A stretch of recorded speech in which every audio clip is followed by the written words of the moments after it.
বার্ষিক 5% সরল সুদের হারে কিছু পরিমাণ আসলের 3 বছর এবং 4 বছরের সুদের পার্থক্য হচ্ছে 42 টাকা। তাহলে আসলের পরিমাণ কত?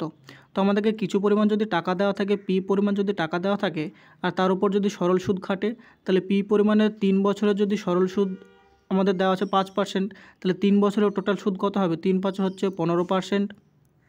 তাহলে 4 বছরের সরল সুদ কত হবে? 4 × 5, তার মানে এটা হয়ে যাবে 20%। আর এখানে আমাদেরকে বলা আছে 4 বছর এবং 3 বছরের যে সুদের পার্থক্য সেটা আমাদের 42 টাকা দেওয়া আছে, কিন্তু আমাদের এখানে পার্সেন্টেজের যে পার্থক্য সেটা আমরা পেয়েছি 20 - 15, তার মানে এটা হচ্ছে 5%। এই 5%-এর ভ্যালু আমাদেরকে দেওয়া আছে 42 টাকা।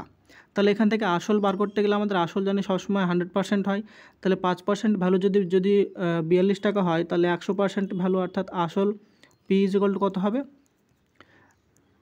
42 × 20, যেহেতু এখানে 5 থেকে 100 হয়েছে 20 মাল্টিপ্লাই করে, তাহলে 42কে 20 দিয়ে মাল্টিপ্লাই করলে আমরা আসলটা পেয়ে যাব। তাহলে এইটা আমরা পাবো 840 টাকা আমাদের আসলের পরিমাণ, যেটা অপশান নাম্বার বি হয়ে যাবে সঠিক উত্তর।